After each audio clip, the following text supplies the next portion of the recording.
안녕하세요. 백수를 부르는 심리학의 논두렁입니다. 오늘은 의지와 책임감에 대해서 얘기해 보도록 하겠습니다.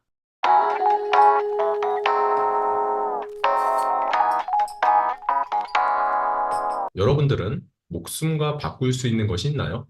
이것에 대한 답이 중요한 이유가 여러분들이 삶에서 가장 중요시 여기고 가장 소중하게 생각하는 것이 바로 이것일 겁니다. 자, 그러면 이런 것에 대해서는 좀 나중에 얘기를 좀 해보도록 하고요. 의지와 책임감으로 인해서 벌어지는 일들에 대해서 좀 얘기를 할 텐데요. 긍정적인 얘기보다는 부정적인 얘기를 주로 얘기를 하게 될 것 같습니다. 의지와 책임감으로 인해서 벌어지는 일들이란 다음과 같습니다. 대인관계에 단절이 있고 불안, 분노, 우울, 스트레스, 신체적 질병이 생기기도 하고요. 열정 폐의를 강요받기도 합니다. 혹은 결과적으로 과로사를 통해서 죽음에 이르기도 하죠. 의지와 책임감이 이 정도 되면 좋은 것이라고 생각이 되시나요? 여러분들이 과연 의지와 책임감이 자신에게 도움이 되고 있는가 고민을 좀 해보실 필요가 있을 겁니다. 나쁜 의지와 책임감에 대해서 먼저 이야기를 해보도록 하겠습니다. 나쁜 의지와 책임감의 특징은 이와 같습니다. 나 자신을 잊고 일에 몰두하게만 만듭니다. 결과적으로는 내가 사라지고 일만 남아있죠. 주변 사람들의 소중함을 잃어버리게 되고요. 특히 가족의 소중함을 잃어버리게 될 수도 있습니다. 꽤 많은 사람에게 이렇게 힘든데도 불구하고 직장 생활을 왜 이렇게 열심히 하시나요? 라고 물으면 가족들을 위해서 이렇게 열심히 합니다. 라고 이야기를 합니다. 하지만 직장에서 모든 에너지를 다 쏟아붓고 나서 집에 가서 어떻게 되죠? 가족들에게 좋은 말을 건네게 되나요? 누가 얘기만 걸면 아래 나와 있는 것처럼 여러 가지 심리적 불편감이 증가되기 때문에 짜증을 내기도 하고 무기력해지고 불안해지고 이러면서 마음의 여유가 없다 보니 내 주변에 있는 소중한 사람들, 가족 때문에 직장 생활을 한다고 얘기하지만 그들에게 정작 화만 늘어가고 있는 양상이 되기도 합니다.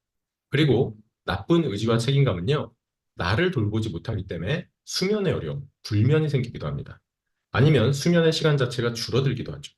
결과적으로는 삶에서 즐거움이 사라집니다. 시간만 나면 그냥 가만히 누워있고 싶고, 시간만 나면 자고 싶고, 이러한 양상만 반복이 되는 거죠. 그렇다면 건강한 의지와 책임감의 특징에는 어떤 것이 있을까요? 힘들기도 합니다, 분명히. 하지만 그것을 통해서 만족감과 즐거움을 느끼게 해주는 것이 바로 건강한 의지와 책임감입니다. 그리고 의지와 책임감을 통해서 내가 망가져가고 어떤 일에 소진이 되어가는 것을 보는 것만이 아니라, 그리고 어떤 일에 톱니바퀴 같은 인생이 되는 것이 아니라 점차 발전해가는 나를 보게 됩니다. 그리고 건강한 의지와 책임감은요, 다양한 활동을 할 수 있게 해주는 원동력이 됩니다. 여기서 말하는 다양한 활동에는요, 대인관계도 포함이 됩니다. 시간이 날 때마다 친구를 만나러 가게 될 수도 있고요. 가족과 좋은 시간을 보내게 될 수도 있고, 연인과 행복한 시간을 보내게 만들 수도 있습니다. 바로 이러한 결과물을 만들어내는 것은 건강한 의지와 책임감입니다. 그래서 여러분들이 이제는 건강한 의지와 책임감을 구분하실 수는 있을 겁니다. 앞서 했던 질문을 다시 볼까요? 여러분들은 목숨과 바꿀 수 있는 것으로 이야기했던 것이 무엇이 있나요? 그것이 여러분들의 삶에서 가장 중요한 것이라고 얘기를 했죠. 지금 여러분들이 의지와 책임감으로 인해서 여러분들이 소중하다고 생각하는 것을 잊고 있는지, 아니면 그것과 함께하는 행복한 시간들, 행복감을 잃어버리고 있지는 않은지는 생각해 보실 필요가 있을 것입니다. 마지막으로 건강한 의지와 책임감을 확인하는 질문 하나를 알려드리도록 하겠습니다. 이 질문을 통해서 나는 의지와 책임감을 건강하게 사용하고 있는지, 아니면 건강하지 않게 나를 해하고 주변 사람들에게 해를 끼치는 양상으로 되어가는지 확인을 해보시면 좋을 것 같습니다. 바로 삶의 목적을 분명하게 만들어주고 있는가, 나에게 소중한 것과 함께 나 자신도 보호해주고 지켜주고 있는가.